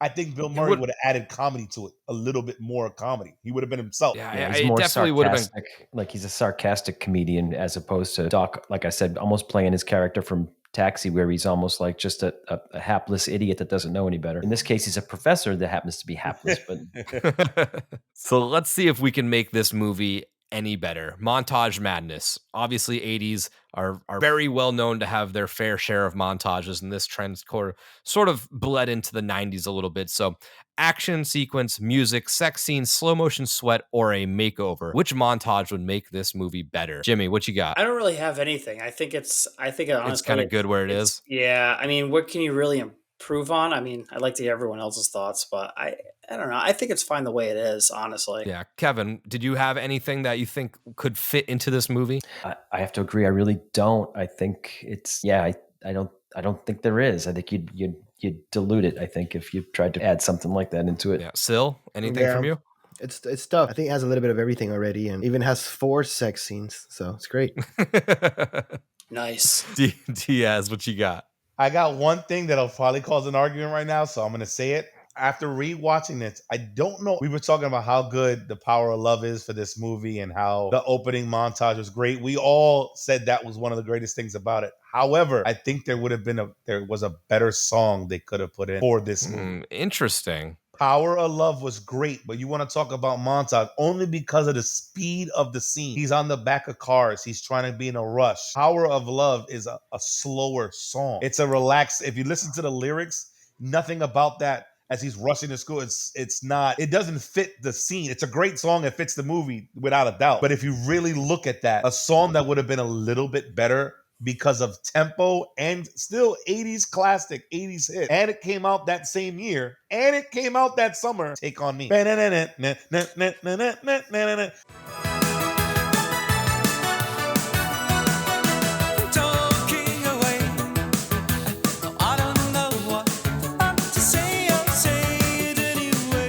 Because of the speed of that song, I think that montage would have been more him rushing, like he's trying to get there. And if you listen to the lyrics of the song, it'll fit as well. I just think that montage could have used a faster tempo. I'm going to disagree. I think. Oh, I know the disagreements will come. I think because I get what you're saying. I think Aha's Take On Me it's too fast a tempo. I think it's too fast. Yeah, I think it's too fast. I think for that scene, Power of Love, if you just disregard the lyrics, it's a good vibe. It's an upbeat. It's a classic 80s song. I think it fits perfectly with the scene. I think, he have to be super late to school. He's like Take On Me is so fast. It's his fourth day, though. It's his fourth day in a row. I mean, it would have been sweet, though, if, he went into, the pencil drawing music video real quick, but I don't know. I don't think that would fit. That's just me. I just think I needed an upper tempo, so I was just thinking of songs for the time, and it, like I said, it came out in the same month it came out. Like it came out at the same time. But I think it needed an more up tempo of a song. But so kind of going off of yours too, I put a music montage, and I can't tell if it's because that first one left me wanting more because of, for me, how well it was, and I do like the lyrics. I mean, the whole premise of this, The Power of Love, it was his love for Jennifer Parker, really, that he wanted to get back. She put "I love you" on the note, or "Call me love you" or something like that. And it was his power, the power of love, that got him back to the future, back to 85. So the lyrics of it are working, but I feel like it started with a little music montage. I would have liked it if it maybe ended with one. Maybe it would have been overkill, a little bit over the top, having it book ended like that. But if I had to pick one, I think I would throw one of those in, maybe towards the end or something like that. Maybe when they're the scene with the lightning and with the clock tower, maybe something during that in the background. Yeah, a little something, a little last minute needle drop for this movie to kind of climax a little bit better. What if? Now this is a little portion where we're just gonna pick one moment from the movie and imagine what if it went different. I struggled myself finding a moment in this, because most of my what ifs, if it happened, the movie would just be over completely. So the one I have is sort of tailored at the end, and it would have extended this movie a lot longer. But Jimmy, did you have a moment that you picked for a complete what if this happened? It's kind of like you said, if the movie, it's a time traveling movie, so it's self-explanatory. It kind of just ends. What if Doc Brown just travels back to 55, never helps him, and he's stuck in the 50s and fades away? Like, that's it. He has to figure out himself. Yeah, essentially. This was really hard, but I would go with that. Like, what if, because Doc Brown was extremely, hesitant to help him out in the, when he finds him at his house, and doesn't want to help him. He's reluctant. So slams the door in his face, refuses to help him, calls the cops because he keeps trying to trespass. And then, hey, future boy. And then Marty's kind of, this kid's insane. Take him back to, I don't know, the psych asylum. ward. Yeah. Give him Grandpa's cough medicine because this kid's nuts. And it would have been funny too if he had not interfered with his parents. He could have lived in the 50s. Yes. Yeah, you're right. You're absolutely right. If he didn't step on their toes in that aspect, and his parents still went on the trajectory of their life that they were supposed to, he could still be living that life in the 50s and then have to wait until the 80s to get to that moment Then there'd to be two of them? restart the life. Yeah, so absolutely. interesting. Kevin, did you have a what if moment during this? Oh yeah, I'm gonna go there. Like, what if Marty didn't realize it was his mother and hooked up with her? Would he evaporate immediately? I'm not gonna try to figure that out. Hey, that's the climax. There's more Martys appear. It's just an army of Martys. There's like 12. Oh god. He's got like an arm coming out of his head. There's an entire battalion of Martys skateboarding away and playing "Power of Love" cover songs. But that is a good one because he could form his own Huey Lewis in the News. He could be Marty McFly in the News. Like he's got a perfect setup right there. The possibilities are endless. Syl, what was your what if moment from this? It's not like struggling. What if? I don't know. What if he actually went to the future, but then it's like the name of the movie would not make sense. Yeah, but I don't think I have a solid what if. Yeah, there was a lot in here that were like, if it did happen, the movie would just have ended. Right. There's no expanding story or whatever. So yeah, Diaz, what if? I'm sure you got a funky one. Yeah, mine was gonna be if he slept with his mom. What would happen? Would he disappear automatically, or like what Jimmy said, if he was stuck there? Or what if when he told Doc Brown that idea, he doesn't want to get stuck there forever? There has to be other scientists. What if Marty tried to do it himself? What if Marty tried? He knows what he needs for the DeLorean. What if he fixes the DeLorean? Like, what if he does it himself? What if he spends his years doing that? Yeah, I like that. Because my what if? Continue. Sorry. No, he knows the future. People are forgetting he went back to 55, so he knows if he any type of knowledgeable about the future, he can help build things. Another fun thing we didn't notice, he has a stopwatch. The watch goes off when he's in the phone. He has some technology from the future now. So all he would have to do is use some of his knowledge to piece things together himself. He knows his runs on plutonium. He knows that's not easy to get, but he knows what he needs to get. So what if Marty did it himself? He knows Libya as a country. Yeah. Right. Yeah. The what if that I had kind of comes towards the end of the movie, which would in turn change the sequel a lot. But what if his parents did recognize him in that moment, that aha moment? He finally comes back, and then that's when it hits both of them that are like, oh wait, the kid that we met in high school, and I get it, you knew him for, could you recognize somebody that you saw for 4 days 30 years ago? Hey, you look like the kid I almost lost my virginity to. Yeah. but he made more of an impression. He got them together. The mother even noted that Marty is a great name. She might name her kids after it. He tells her that, hey, if you ever have kids and one's 8 years old and he lights the rug on fire, go easy on him. Like, I think he made enough of an impression. Well, like that's like I said, he was too cool. He was too cool the entire time. It's like, dude, scale back. Jimmy, you just said that she lost her virginity to him. She wasn't a virgin. She's told him that in the car base. She had been in cars with boys before and not to be nervous. That's right. She insinuated that.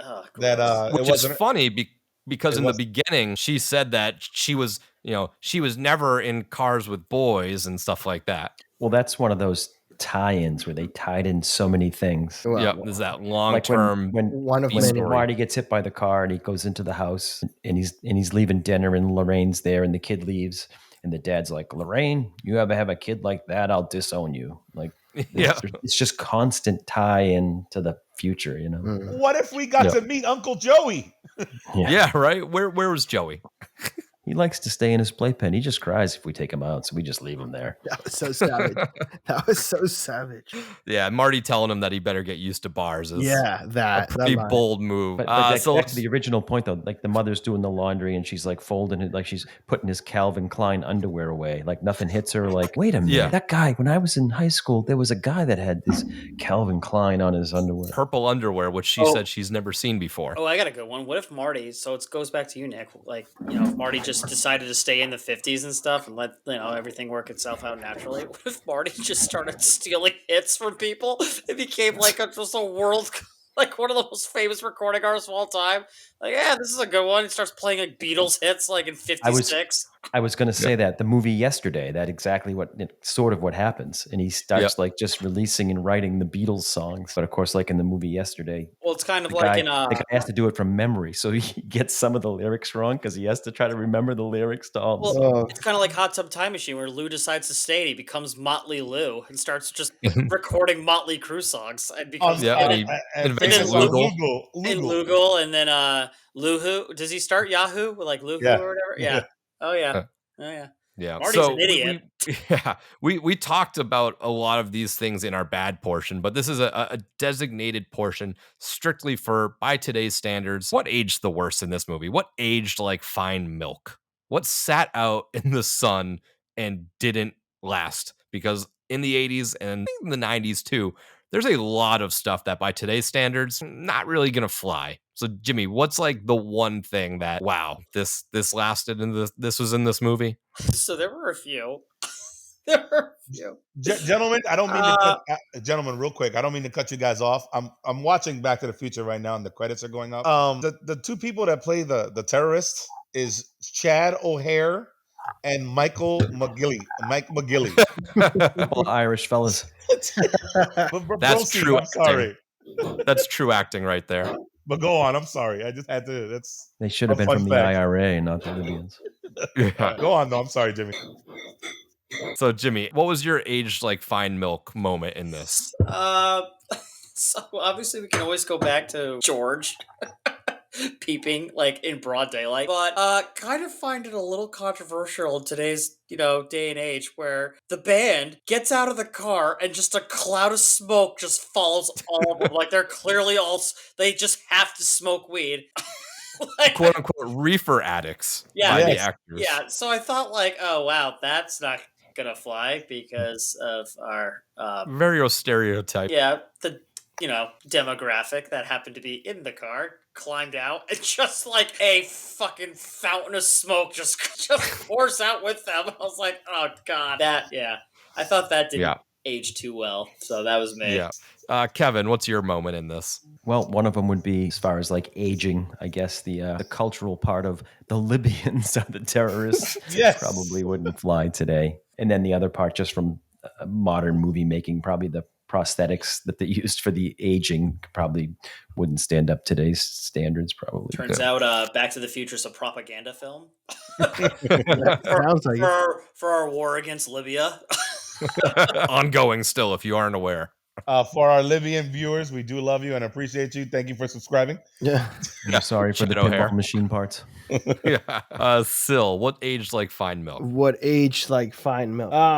I mean, I know we mentioned a lot of just all the off things that I don't think will necessarily be okay in nowadays movies. Like the alcohol with Marty's mom. I think that's a big one. It's kind of interesting. I was looking back at that scene again, and when they're sitting down and having dinner, like on the background, to her right side, there's a bottle of vodka, and in front of her, there's just the can of beer, and that's just like common, But what's funny, it's that a glass of milk is in front of George. So, and so that reference is kind of silly. I don't know if it ages, but and then when you go back into the past, and they're sitting in her parents' dining room table. Her dad has a High Life Miller Lite bottle, and and her mom has a bottle of milk. So it's funny how they just use like these items to just refer to like who's the chaotic one and who's the dummy or the square. Yeah, it just I mean it's silly, I guess. I mean when we're looking into a movie with this much detail and like trying to find out the why, it's maybe it flies in. I don't know. But I thought it was cool. Yeah. Diaz, what's yours for this thing? What it just is not gonna fly today. The attempted rape scene by Biff. Yep. That and the scene before that, the idea that Marty had to win George Lorraine. I'm going to try to get with her and you're going to stop me from getting her. That plan wouldn't work right now in today's society. No chance. Like, I'm not really going to rape her. I'm going to attempt to look like I'm going to, and you're going to save her. Yeah.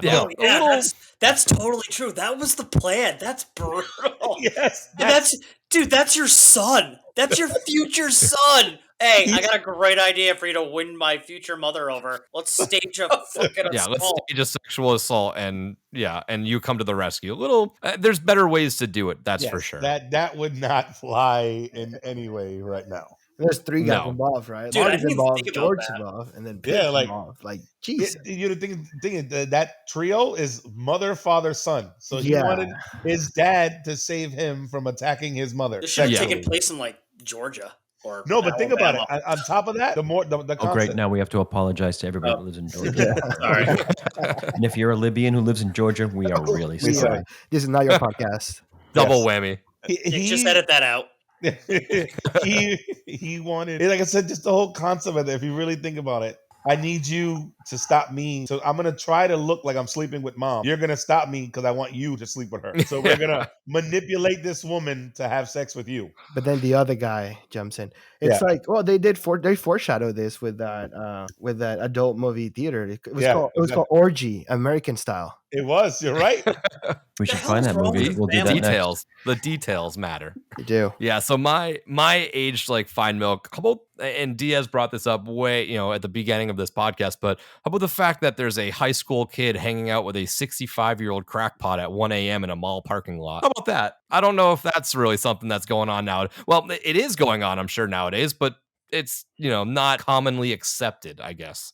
And I don't know if it was then either, but that was a little questionable, we'll say. We'll just say questionable. And their friendship didn't just start. Like Marty's 17 now. When did they become friends? Yeah. And how? And where? I've got one more what if I just thought about. Like, what if the homeless man like somehow climbed into the DeLorean just to like rack out for a couple of minutes and he was just, sleeping in the back. Just gets sent back to becomes 55 Napoleon. with them. Yeah, just gets sent back to 55 with them and just like, and then he marries Leah Thompson. And he becomes Marty's dad. Well, that's sort of what Back to the Future 2 is, Biff stumbles into the DeLorean and he goes back in time and now he's with Leah Thompson. Yeah. It's right. kind of like Back to the Future 2. But here's one of my favorites that we get to do, and this is cast forward. So we're going to recast this movie with present day actors, actresses, and directors if you have them. So this one I've been looking forward to see what people's picks are going to be, because this has been famously faked out. People saying that Back to the Future is being remade with X and Y, and I'm curious if anybody's going to pick those characters, or if you've seen all the fake news that people have been putting out that this is a forthcoming movie. But Jimmy, recast this movie. Who do you have playing Marty? I'm so pumped that I'm the first one for this. So I have Tom Holland. Oh, and that's kind of what I was alluding to, because people have But I been also- online doing that.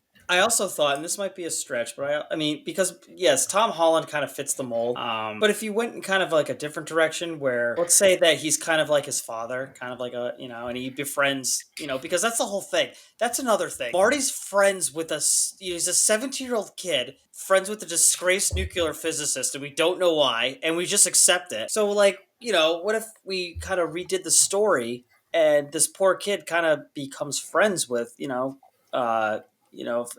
kind of finds a common ground with this scientist. And how about like, I don't know how to say his name, but Dustin from Stranger Things. OMG. If you went into a different direction, kind of made it a little more, kind of made even Marty a little more sympathetic, he's kind of like an outcast. He's not the confident kid that like Michael J. Fox or Tom Holland, kind of provide.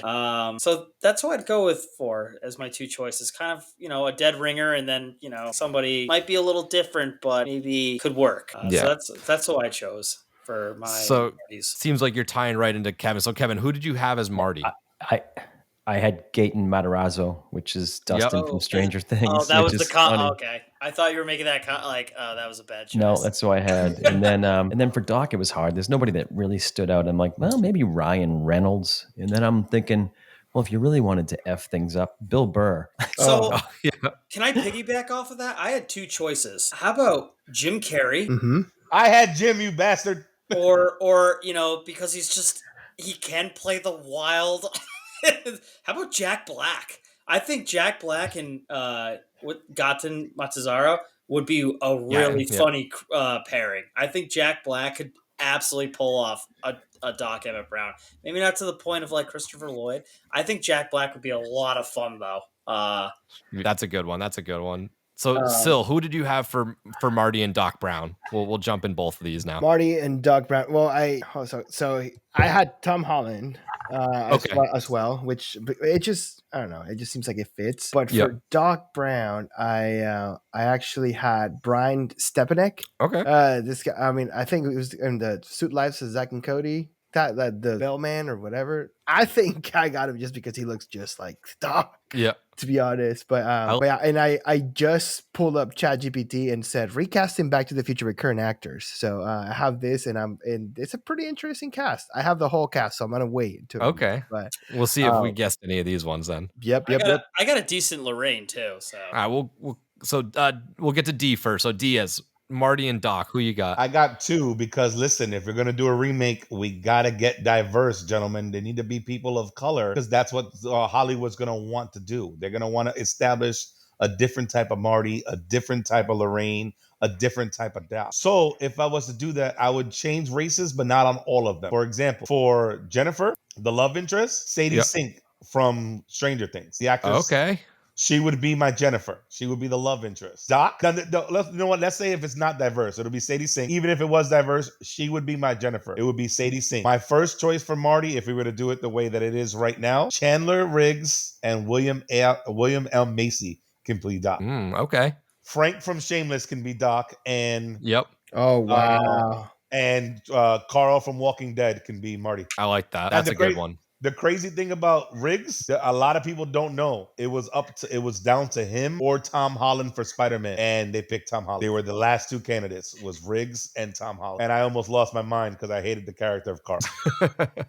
And Spider-Man's my favorite character. So yes, it would be Chandler Riggs, Sadie Sink, and William Macy. If I was to go diverse, Michael Rainey Jr. from a show called Power and Ghosts. He plays the main character.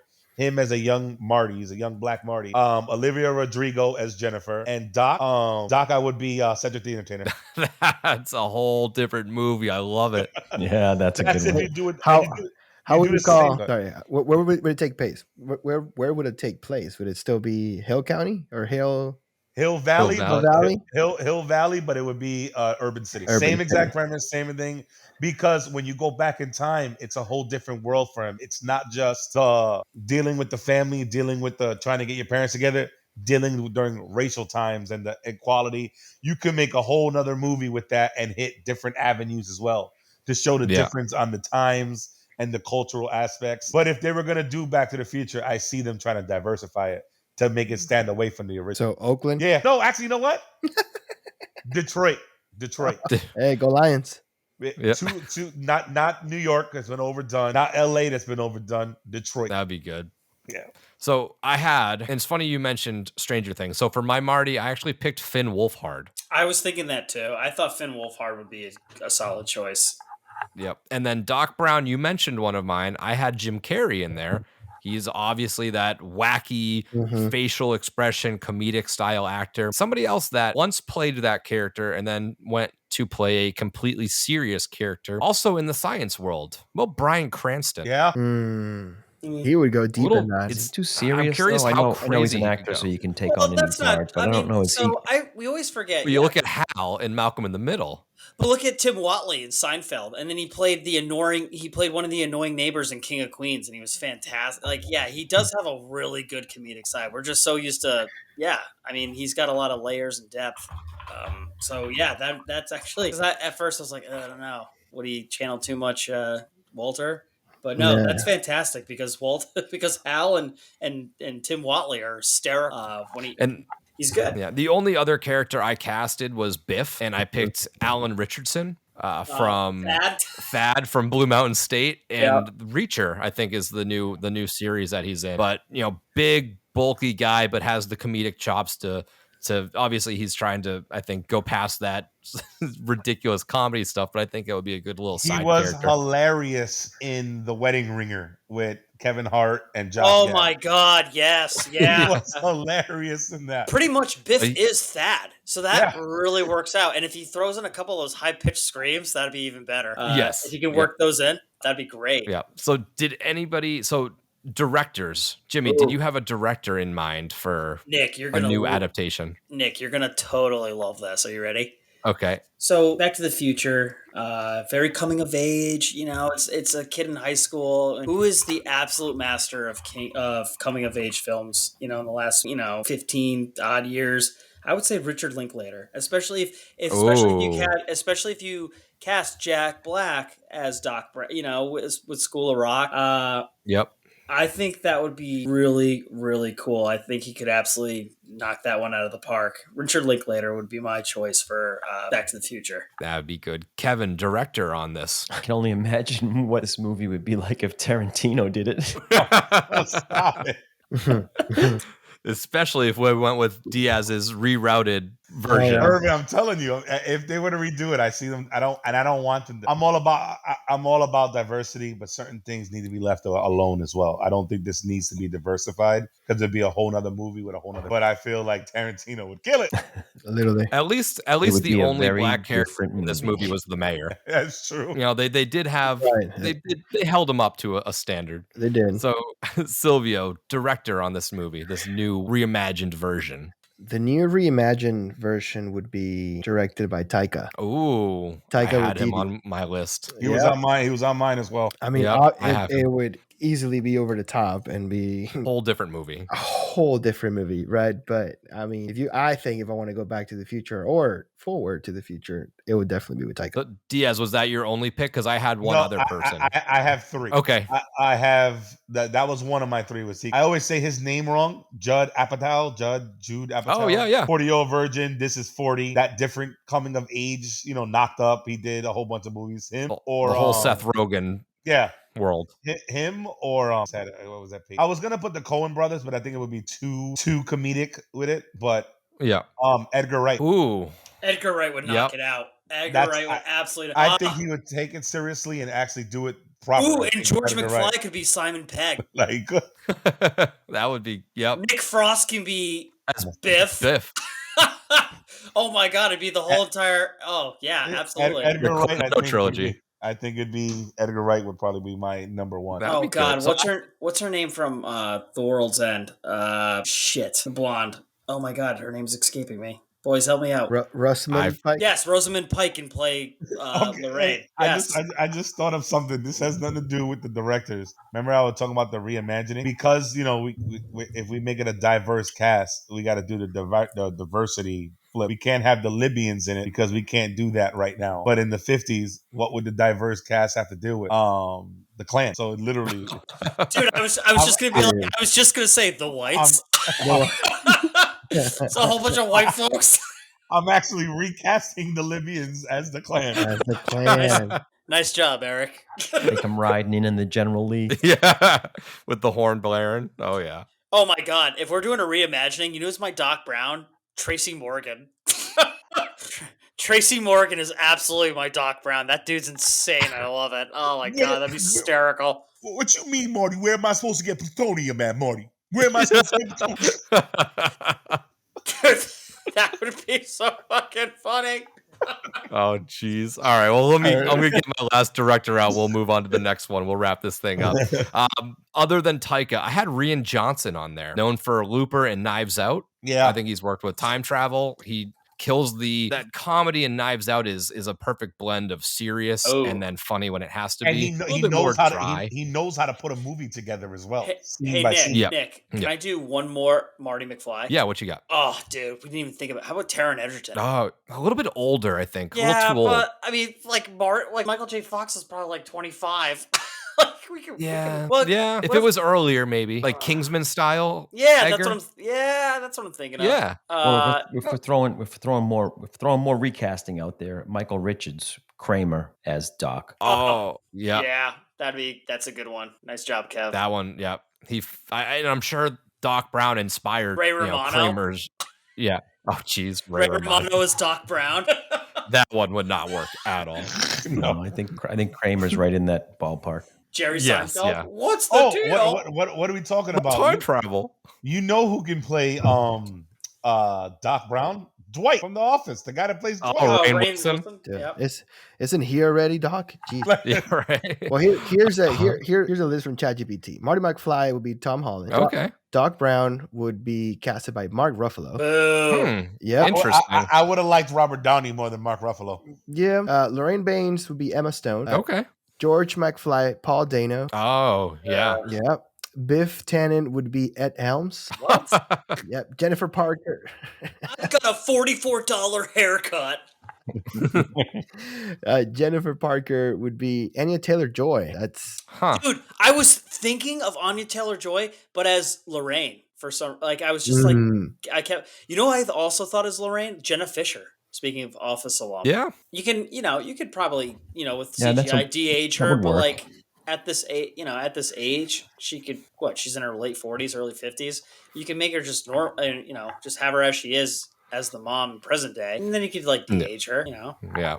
Old Pam Work. Beasley. All right, time warp time. Where are these characters today? I only have them for Marty and Doc. So if you have others, feel free to list them off as well. But Jimmy, where are these characters today in 2024? Oh boy. We're not counting the sequels because obviously like we kind of know where they go, but just from this movie alone. All right, so clearly Marty peaked. Marty definitely peaked, and now he's playing dive bars with Huey Lewis and the News cover bands, and his cover band is called The Power of Love. Doc Brown's dead, because we don't know if he's 40 or 80 the entire time. So Doc Brown's dead. Jennifer actually married a doctor. She was... she knew Marty's dream was never going to come true of being a rock star or anything. And she went off to, Fairfield University. And she majored also in pre-med. She met a doctor, which happened to be the creator of Spin City, Bill Lawrence's show. So she ended up marrying J.D. John Dorian from Scrubs. There you go. All so right. everything ties together. There we go. Little bow on it. Kevin, where are these people today? Yeah, I think time wise, I think Doc probably is beyond his years, and Marty's just suffering through the last days of some terrible corporate job. Sil, where do you see him? Shoot. I feel like Doc has, Doc has like a bunch of DeLoreans with all different skins, just like a video game. Yeah, just a bunch of DeLoreans. And Marty, I think Marty's a rock star. I guess that's you think he made it?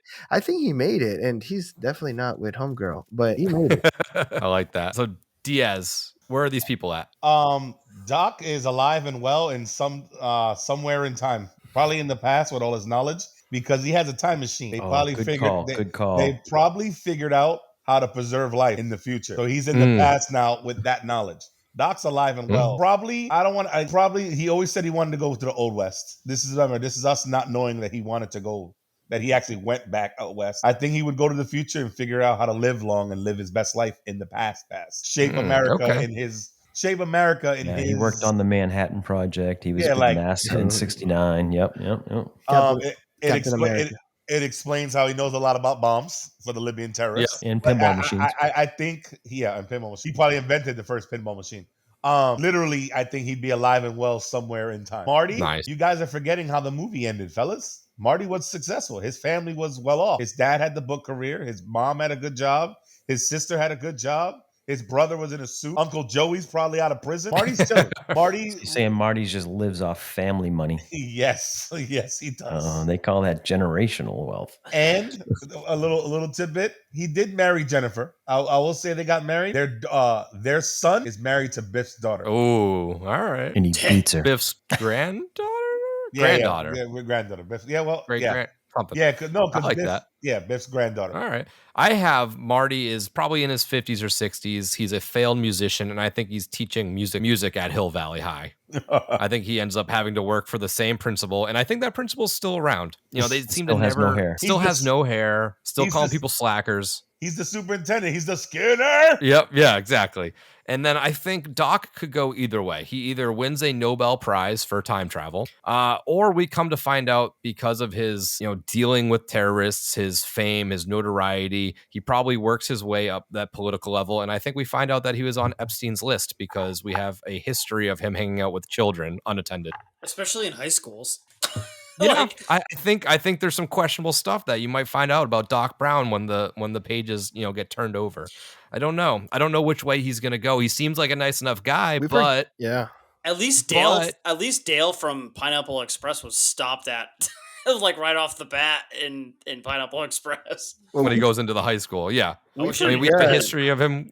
But I heard that. Yeah, so that's where I think those characters are at. Yeah, because when they go back in time, Doc is walking through the hallways in high school, watching his parents fall in love or try to, or like acknowledging like everything. Nonchalant, walking around. He's like, "Oh, this is great, bunch of kids." Maybe he came up with an 18 idea. Maybe that's why in the 80s he's so just cool with chilling with 17-year-olds at 1 a.m. in parking lots on unsupervised. Hey, you kids want to go back in time? Yeah, why don't you step into my DeLorean? Do we ever? I don't know if this is silly or if it goes with the agenda. But I mean, I don't watch Rick and Morty. I cannot really tell you. But is it Rick and Morty the same thing as this? Pretty similar. Movie? Pretty heavily influenced. Heavily influenced. Yes. I mean, the guy is Morty and Marty. I mean, I just for that, I don't watch. Yeah, but Yeah, is it Doc Brown or Doc Sanchez? There we go. Yeah, it's definitely. I guess they would say it's quote unquote influenced. I think it's the best way to in the put it spirit of without getting sued. It's the right word, right? All right. So final question before we fully wrap up. Set this thing back in the time machine and put it back at 85. Prequel, sequel, remake, spinoff, or pass? What should be done with this movie today? Jimmy, what are we doing? I think it's pretty good for what it is. I do like the idea of with Richard Linklater, Jack Black or Jim Carrey, and Tom Holland. But it's fine the way it is. It's got that great 80s feel. It's perfect for where it is when it needs to be. I wouldn't change a thing. I'm gonna pass. Yeah, Kevin. Yeah, hard no. Don't touch it.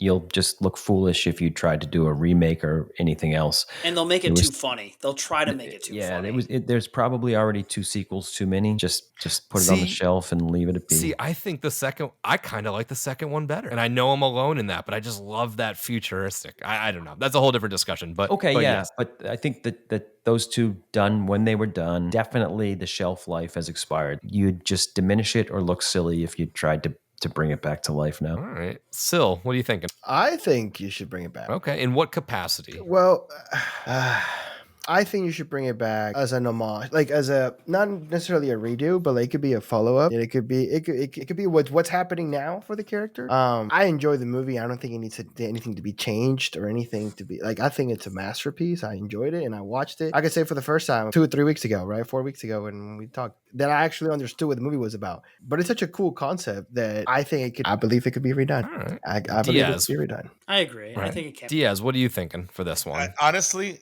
coming from the guy that gave you a whole diverse cast of making it diverse for the times, leave it alone because they'll change everything about it. It won't be the movie we love. It won't be a remake. They'll butcher it. It'll be too political. It'll be too Hollywood, too politically correct. Like they'll diversify too much about it. It won't be the movie we came to love. It won't be a remake. And if you were to go the remake route, condense all of it into one. If you look at the runtimes aren't too long. If you're gonna redo this movie, I don't want to redo sequels. Take the best parts of the sequels, condense it into one movie. Have him go in the past. Have him go in the future. Make it a full time travel movie. The whole damn movie. Combine it in the future, the past, everything. If you're gonna do it, but pay homage to the original.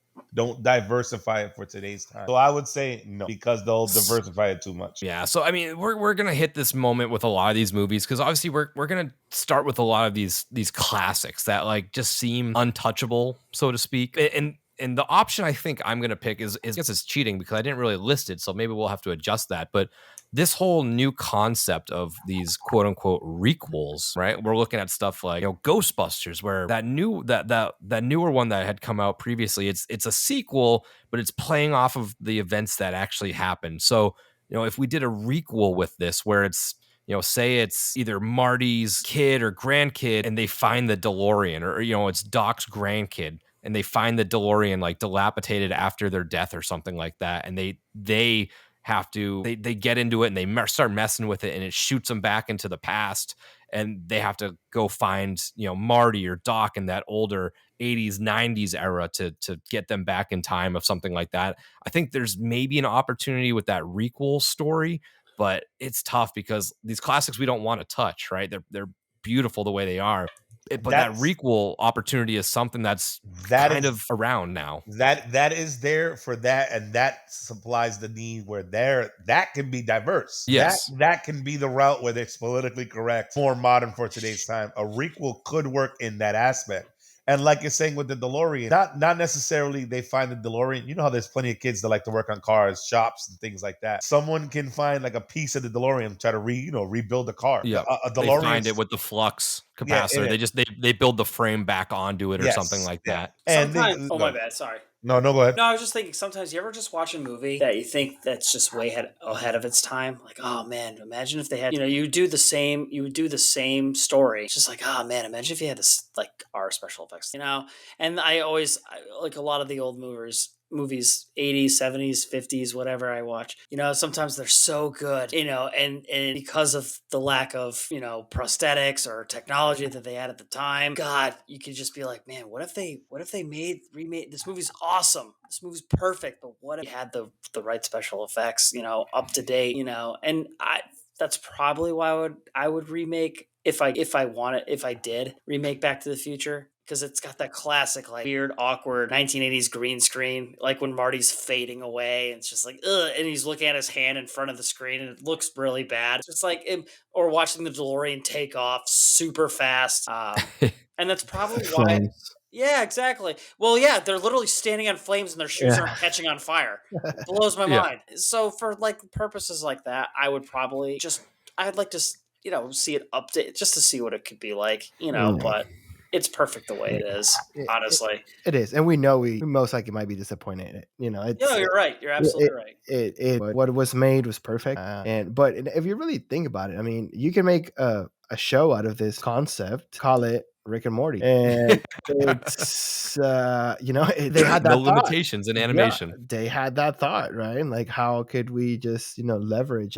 I think the only positive of like messing with a movie like this is just to bring awareness of the old movie, right? Like, there's a new one, but you should watch the first one. All right, well, I think that wraps it up for us here at Popcorn Time Machine. This was a great first episode. I mean, we couldn't have picked something that was more fitting, with Back to the Future to step on into this whole experiment that we got going on. So if you're listening to this, why don't you give us a follow over on Instagram? You can find us there at Popcorn Time Machine Pod. If you have a suggestion for a movie that you want us to kind of cover from that era, 80s and 90s, feel free to shoot us a message or comment. But that wraps it up for today. We're going to punch this Popcorn Time Machine. We're going to punch it back to the future. We are going to come back to current day, and we will be back shortly with another movie. But until then, we will see you soon. Marty, you've got to come back with me.